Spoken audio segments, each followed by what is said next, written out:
Welcome to Wicked Week here at DarkCast Network. I'm Amber, one of the hosts of the Weird True Crime podcast, and I'll be your host for this episode. If you are as creepy as we are here at DarkCast Network, you'll love this month as much as us. In fact, Spooky Month is pretty much year-round here. Today's episode is about Halloween traditions, and some are downright weird. We thought it might be fun to listen to while you're getting your costumes on and readying yourself for that party, trick-or-treating, or passing out candy to the little ones knocking at your door. Let's hope none of those little ones are black-eyed children. And if they are, don't open your door.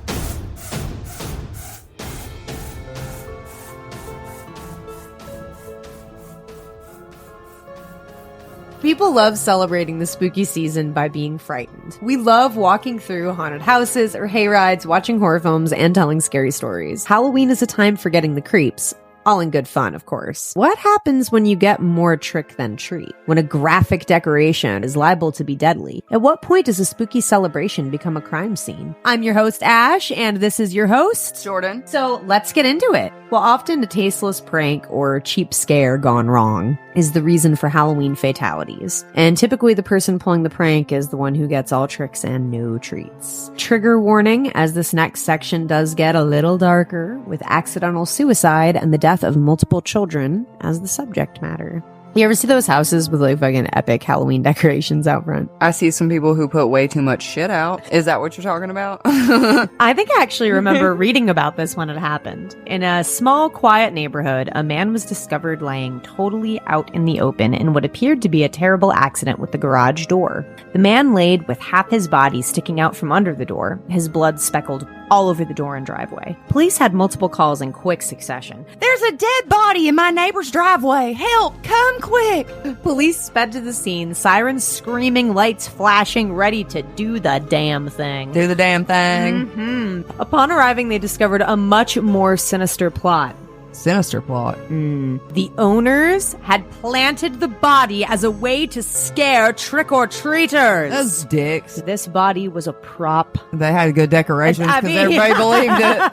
You get them, guys. Y'all should have won a prize. They kind of did. They did get a lot of attention. The dummy, which had been made to appear like a person crushed by the door, was so convincing that people driving by were freaking out, and the emergency calls just kept pouring in.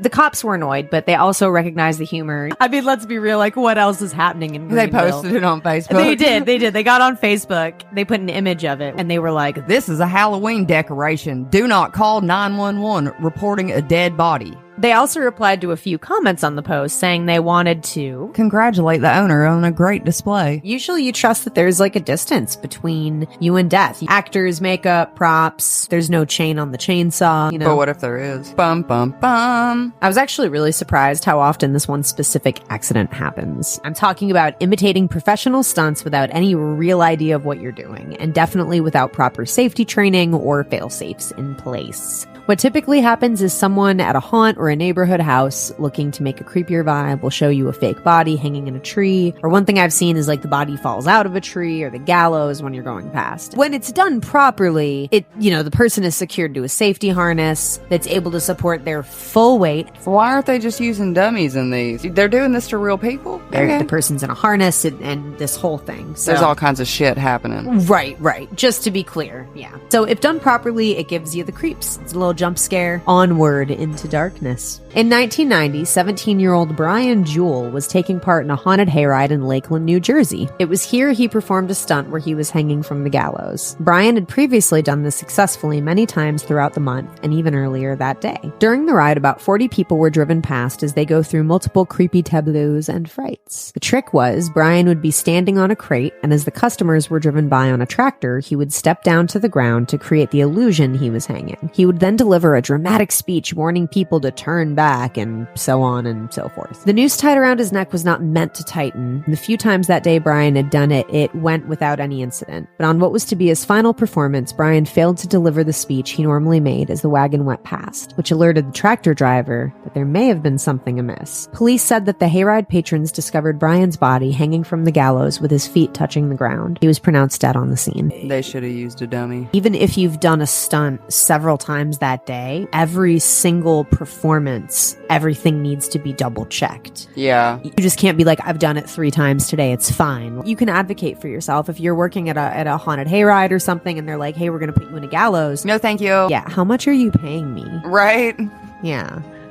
So in the same year, William Anthony Odom of Charlotte, North Carolina, had created a haunted attraction in the basement of his aunt's house. In preparation for the evening, William was staging a gallows scene when the noose accidentally tightened, killing him. And sadly, that's all the information I can get. It's from the LA Times and 1990, man. That's really it, unfortunately. In October 2001, at Alpine Ridge Farms in Sparta, Michigan, 14-year-old Caleb Rafe was working a haunted hayride. Caleb felt awkward performing his specific job. He was meant to leap from the woods and scare people, you know, when they pass, like, yeah. He decided to take some initiative and swap places with another actor. Okay, yeah, sure. Yeah, sure. Yeah, the actor? okay. Who was the actor, do you ask? I don't know. Well, a prop skeleton that was hanging by a noose in a nearby tree. So, yeah. Oh. Yeah. It wasn't even a person. Nope. He took a dummy down. Yeah. We are not victim blaming No. a 14-year-old. Well, yeah, I'm going to have a wild guess nobody put any safety anything on No, the, because it wasn't meant skeleton. for a person. No windpipe to crush. Caleb put the noose around his neck with his feet touching the ground, which, in theory, I see what he was going for. But sadly, Caleb was not heavy enough to keep the branch from whipping back and choking him. Caleb began struggling to get the double knotted rope off of his neck, but his coworkers thought he was just acting. By the time they realized what was happening, efforts by patrons and employees to resuscitate him failed, and Caleb was pronounced dead. Don't put ropes around your neck. Don't do it. Don't do it. It's not a good idea. In the year 2013.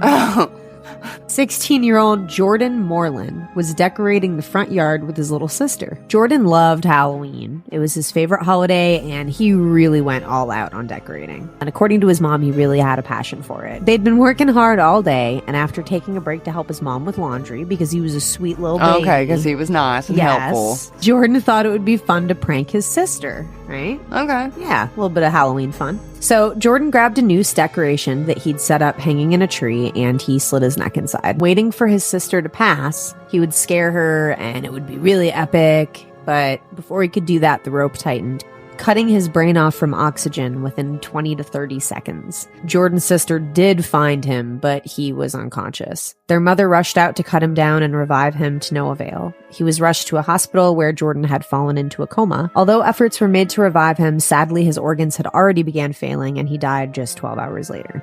What's going on next?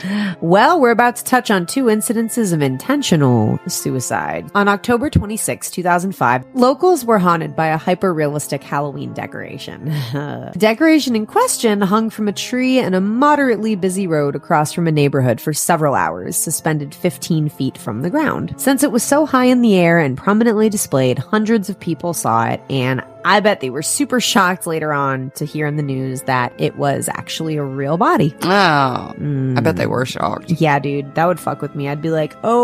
Oh, shit, I saw that. It happened early in the morning, so people were like on their way to school and like work and shit. That sucks. It's on a weekday. So the unnamed 42-year-old woman had hung herself, leaving her lifeless body on display for hours. Several neighbors said people saw the body around 7:30 a.m. Mayor William Glandon's wife, Faye, was quoted by a local paper saying, quote, "I thought it was a Halloween decoration. It looked like something somebody would have rigged up." Authorities arrived at 11 a.m. to remove the body and process the scene. The unnamed woman lived about a quarter mile from where her body was discovered, so she kind of like tormented her fucking neighbors and like local community. In October 2009, 75-year-old Mustafa Mahmoud Zaid was discovered on the 3rd floor balcony of his home in Marina del Rey, California. Discovered slumped over a chair with a single gunshot wound to the eye. Neighbors had seen his body there for 3 days and thought it was a Halloween dummy. His body was in plain view of everyone in the apartment complex, but it was sort of unanimously decided that it was just a decoration. The LA County Sheriff's Department said the case was a, quote, apparent suicide and declined to comment any further. So. Who shoots herself in the eye? And it sounded really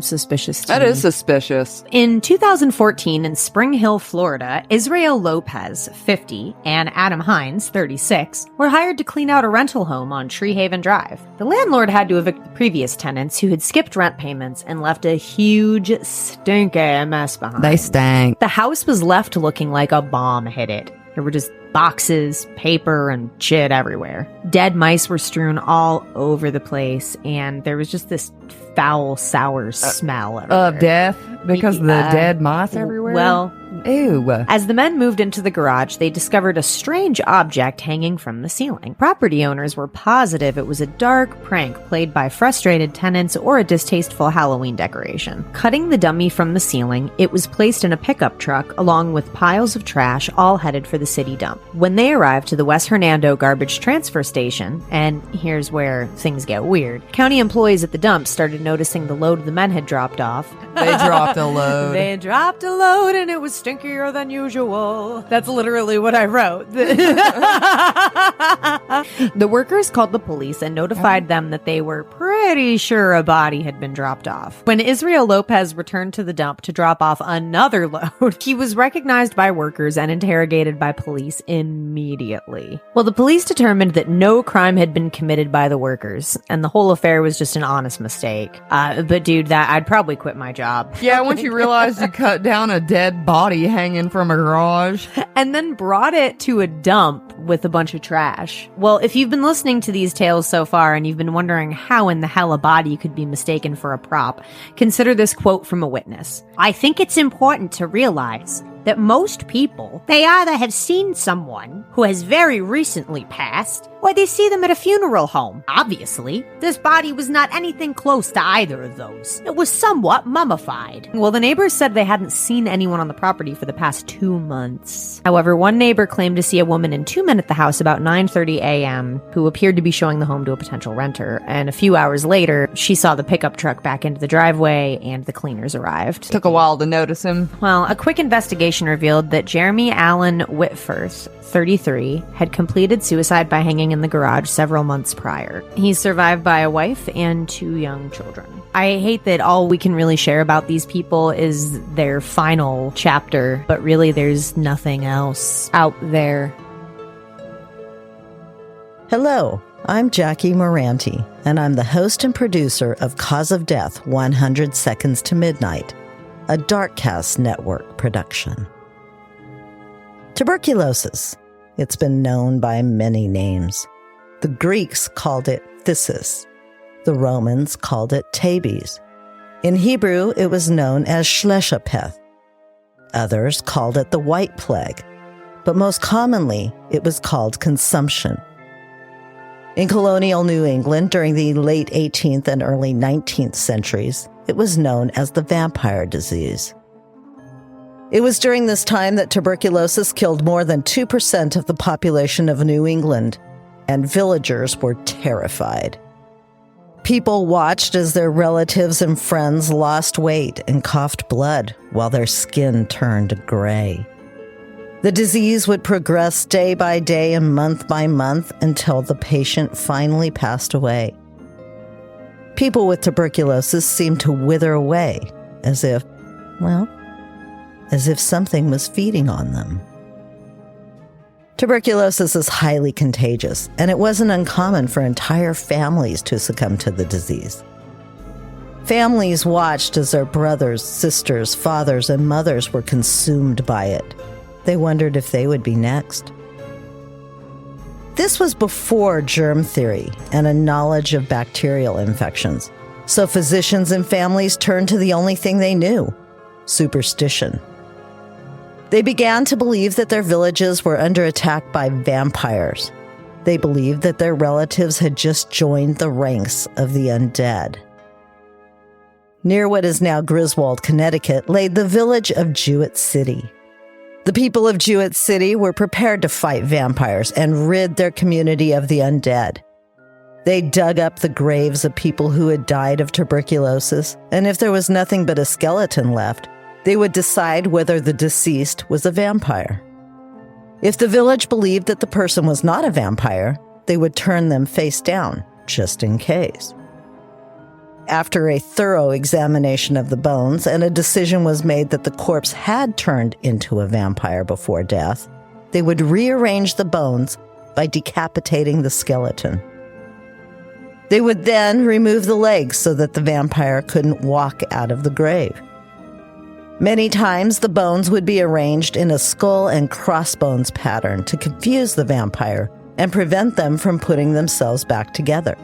If the corpse had not decomposed and the organs remained, the villagers would often burn the heart and the liver to prevent the body from rising from the dead to feed off more people. The ashes of the burned organs were sometimes fed to those who were ill with tuberculosis in an effort to cure them. These were desperate times, and the constant threat of death loomed over them, making them do desperate things. Let's just say that their hearts were in the right place until they were thought to be vampires. If you'd like to hear more of this story, my Halloween episode is all about demons and disease this year. Join me at Cause of Death 100 Seconds to Midnight. I'd like to thank the DarkCast network for allowing me to tell this story. And to all of you, remember that it's illegal to dig up your relatives, even if you believe they're vampires. Happy Halloween. Hey everybody, welcome to Sinister Story Hour. My name is Steph. For some of us, we wait the entire year for October to get here. The fall colors, the activities, hay rides, the pumpkin spice, everything. For me, it's about getting home after a long day at work and cuddling in my fuzzy blankie and watching scary movies. The whole vibe is incredible. Some people love Halloween, they love the candy, the trick-or-treating. For others, it's about dressing up. Dressing up as something you wouldn't normally be. Let's face it, Halloween costumes have come so far. There are so many different things you can be. Funny, sexy, silly, spooky, whatever you want, you name it. But Halloween costumes in the first part of the 1900s were terrifying. Most were based on the fears of Christian beliefs or death, and people would dress a lot of the time like demons, witches, Satan, the LGBTQ. Just kidding about that last one. Kind of. Halloween costumes, though, if you think about it, have come so far.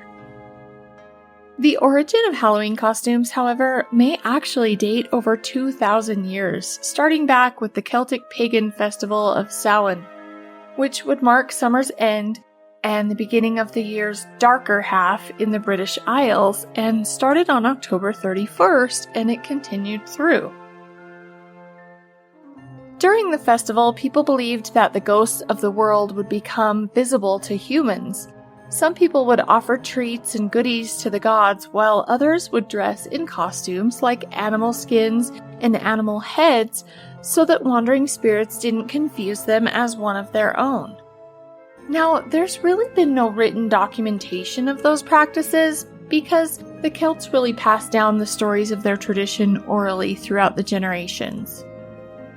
The English word Halloween actually derives from All Hallows' Eve, because it's the evening before the Christian holy day on November 1st that's known as All Saints' Day. November 2nd is known as All Souls' Day. The 11th century is when Christians adapted the Halloween holiday on October 31st. Bet you didn't think you'd be getting a semantics lesson while you were listening, did you? When Irish and Scottish people migrated to America in the 18th century, they brought their Halloween superstitions, traditions, and costumes with them. Americans really embraced the traditions and the dark-rooted spirit in which it came, especially the costumes. We love costumes, still to this day. Early Americans made their costumes at home by using sheets, makeup, and rigging up their own masks. The idea was to look as anonymous as possible. By the 1920s and 30s, people were starting to have Halloween parties, dances, and masquerade balls for both adults and children. Sometimes their costume preparation would begin as early as August, which sounds a lot like my house, with my 9-year-old beginning as early as May, June sometimes. Incidentally, around this time, the Great Depression had reared its ugly head, and hundreds of male teens would disguise themselves on Halloween and blow off steam by rolling cars over and cutting down telephone poles. Thus, the trick part of trick or treat. After the Great Depression, marketers began to really capitalize on selling costumes. Cartoon characters like Popeye became extremely popular around that time. People also became fascinated with portraying characters on the fringes of society, such as hobos, pirates, gypsies. During World War II, adults stopped really dressing up for Halloween. In the 1960s, superhero costumes were big, and adults started dressing up again, opting more for costumes where their face could be seen. But as we know, there's always a place for scary outfits. When a rash of horror flicks hit in the 1970s, 80s, and 90s, characters from those movies were suddenly the big new popular costume. Freddy Krueger, Jason, and Michael Myers were the favorites back then, and to be honest, you still see them every year now. So, I would love to know what kind of Halloween costume you love.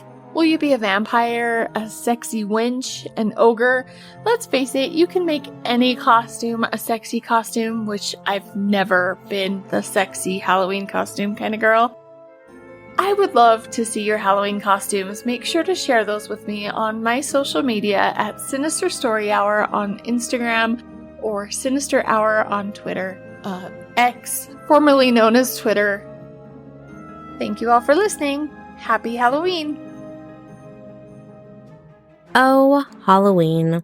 We have spooky skeletons, ghostly encounters, scary and fun costumes, trick-or-treating if you're a cool kid, and of course, like most of us who celebrate Halloween, you probably have carved a pumpkin this month. Maybe even painted one like I did this year. Well, my spooky friend, I am Kaylee, the host of Misty Mysteries podcast. It's a podcast that covers both true crime and paranormal topics, focusing on historical and unsolved crimes. And today, on the day of Halloween, or All Hallows Eve, I'm going to be telling you about the old Irish tale of Stingy Jack, the origins of our pumpkin carving traditions. You see, Stingy Jack was a man with a certain reputation. He was an old blacksmith who always had a little bit too much to drink. Jack was described as two-faced and always involved in some sort of deceitful scheme. Jack thrived on manipulating others, always playing tricks on anyone he could. He was simply a selfish person. The devil, hearing about a man like Stingy Jack, took a great interest and he wanted to meet the man for himself. One day, during a dark and cold night on rural land in Ireland, the devil set up a trap for Stingy Jack. The devil sent a demon Jack's way that posed as a dead body. When Jack ran into this dead body, the eyes became wide and the face of the dead person became deranged, accompanied by an evil grin just for Jack. Jack immediately knew his time was up and that the devil had sent a demon to collect his soul. Jack, being the man he was, begged this demon for a final request before his demise. He wanted to have a drink with the devil. His final wish granted, Jack sat at a nearby tavern with the devil having a drink. Well, between the two of them, one drink turned into another and turned into another, eventually leaving the tavern with nothing else to serve them. When time came to settle their tab for the night, Jack was penniless. Shocking. So he came up with a brilliant plan. Knowing the devil had magical powers and could transform himself, he convinced the devil to turn himself into a piece of silver that he could pay the tab with. The devil thought this was a great plan, but when the devil turned himself into a piece of silver, instead of paying the tab, being the stingy, manipulating man he was, Jack shoved the devil in his new silver shape into his pocket Knowing now that he had been double-crossed, the devil attempted to fight this and get out of Jack's pocket.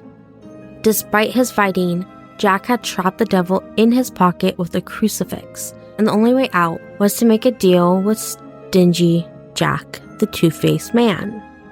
Jack's deal with the devil was to leave Jack alone for a year, and Jack would let him out of his pocket. Taking this deal, the devil had a year before he could try to collect Jack's soul, and Jack had a year to figure out his next trick. A year rolled around, and the devil was back for Jack's soul. However, Jack had a different trick up his sleeve. Jack asked the devil if he could help him get rid of his hunger for the long journey he was about to take by helping him get an apple from a nearby tree. When the devil climbed up the tree to pick an apple, Jack took the opportunity to carve 4 crucifixes into the bark of the tree, trapping the devil again. The devil, trapped again, was angry with Jack, telling him to let him down. But Jack only let him down from the tree, given that the devil would leave him alone for 10 years. The devil agreed to this deal, and Jack, happy to have his 10 years, let the devil down where they went separate ways. In his 10 years he got from trapping the devil, Jack's years of alcoholism eventually caught up with him. Jack escaped the devil with his tricks, but he couldn't trick death for more time. When Jack's time on earth was up, he found himself face to face with St. Peter at heaven's gates. Given the man he was in life, Jack was sent down to hell to face the devil who he had tricked one too many times. As he headed to hell, the devil was waiting to finally get his revenge on Jack. When he got to hell, the devil told him, "Hit the road. You didn't want to be here before, and you aren't welcomed now." Denied by both heaven and hell, Jack was left to wander the darkness, although the devil did grant him one last kindness before he left. Jack asked for an ember for a little bit of light to guide his way in the darkness. The devil picked up a small, red-hot coal and gave it to Jack to carry his small ember. While Jack wandered the darkness with his small ember, he found a turnip and hollowed it out. He placed the ember in the hollowed turnip to create a makeshift lantern to guide his way. Since he was denied entry to both heaven and hell, Jack's ghost is seen wandering the Irish countryside. When locals see Jack's ghost and his turnip lantern, they say, "Oh, it's just Jack the Lantern," or Jack-o'-lantern.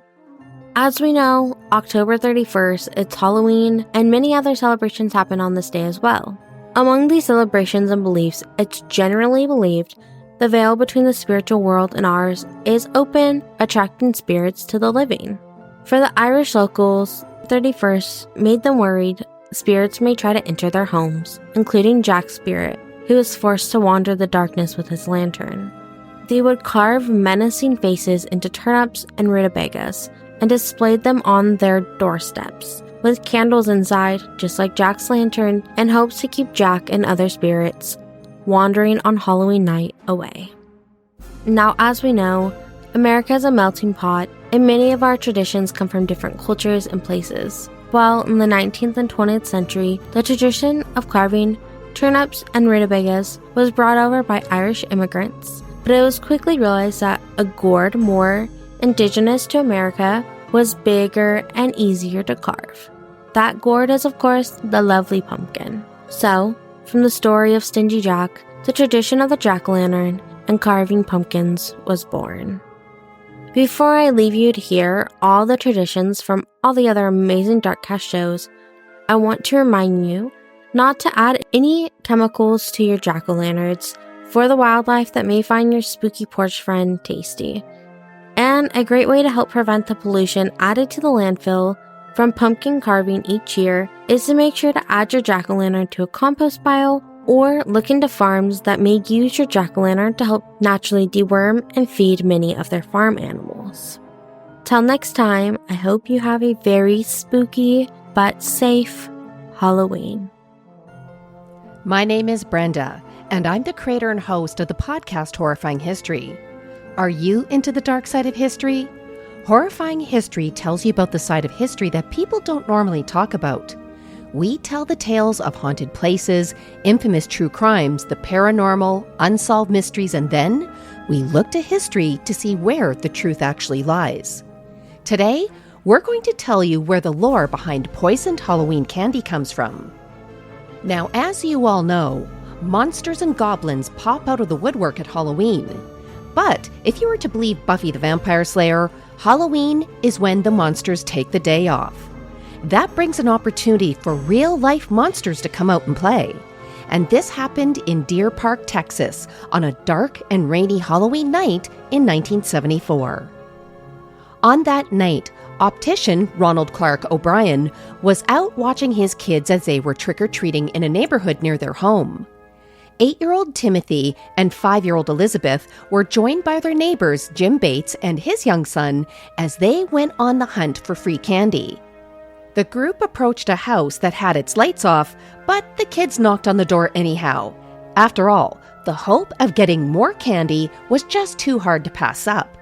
No one came to the door, so the disappointed kids left to find the next house to hit up. Jim followed them, but Ronald, he stayed behind. A short time later, Ronald caught up with the group and said he had some great news.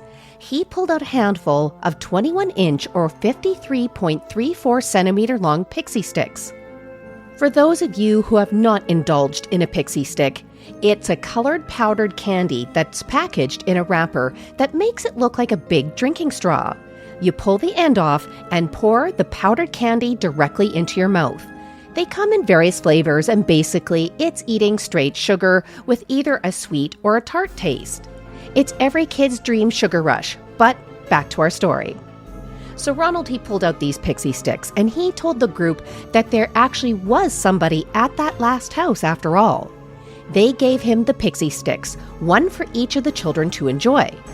Ronald passed out the treats. He gave an additional one to Jim for his child who wasn't there that night, and another one he gave to a 10-year-old boy that Ronald saw trick-or-treating. The boy was from Ronald's church, and the group saw them as they were returning back home.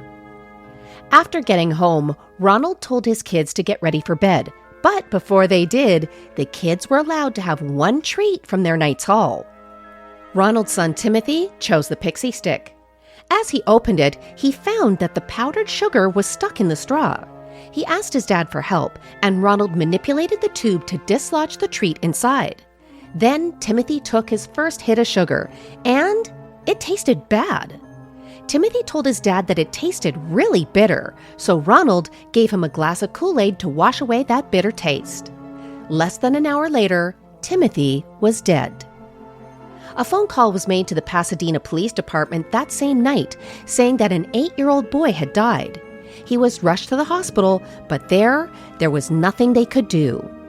The police went to the hospital and then contacted the nearby medical examiner of Harris County to inform them of this situation. The medical examiner then asked the officer, what did the child's breath smell like? A quick call to the morgue revealed that there was a scent of almonds coming from the boy's mouth. Now, if you all had been paying attention when you listened to true crime podcasts, cyanide smells like almonds. An autopsy was performed, and it showed that Timothy ingested enough cyanide to kill 2 fully grown adults. Tests also proved that the top 2 inches of the pixie stick that Timothy ate was packed with cyanide. Timothy was murdered.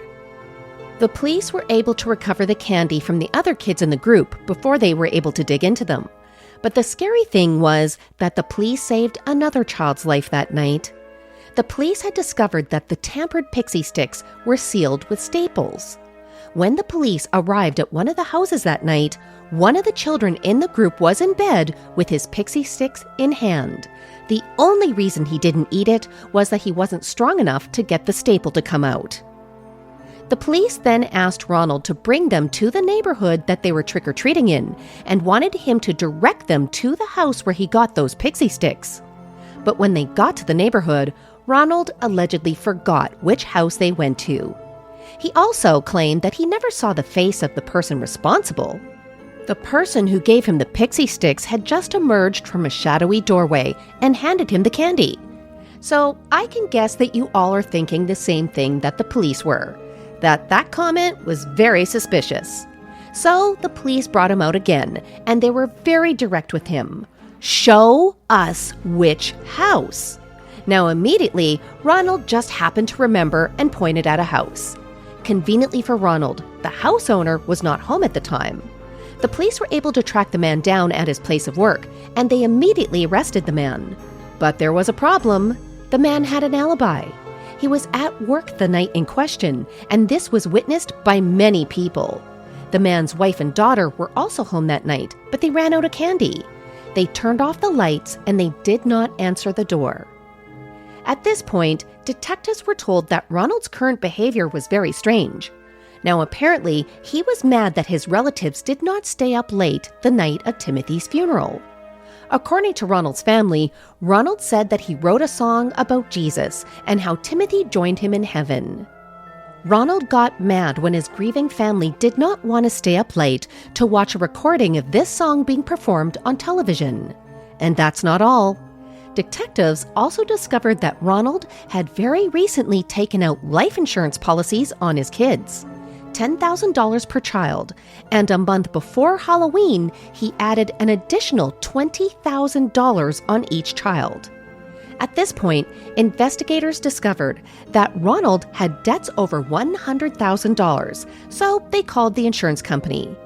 This is when they discovered that Ronald had called the insurance company at 9 a.m. the day after Timothy died, demanding to be paid out.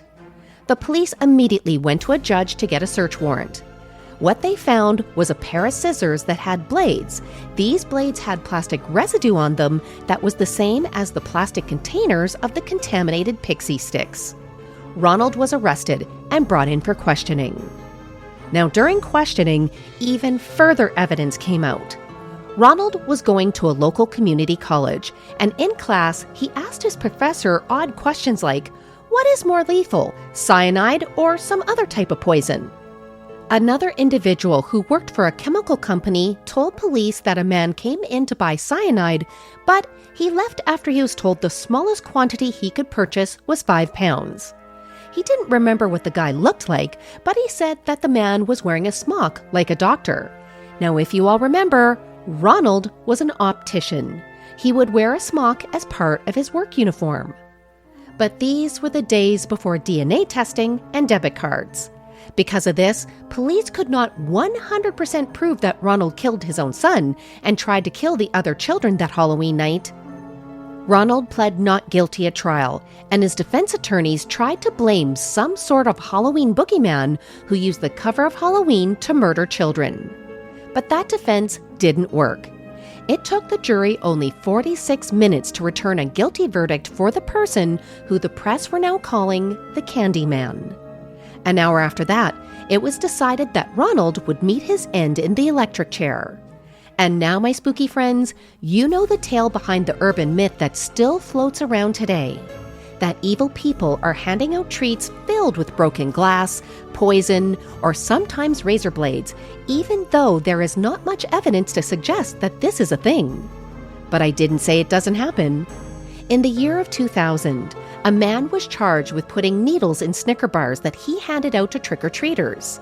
One teen suffered from a slight needle prick, but to date, there hasn't been another case where a child died after eating contaminated treats. So what happened to Ronald? He never saw the electric chair because the U.S. Supreme Court ruled that the electric chair was cruel punishment. So on March 31st, 1984, Ronald died by lethal injection.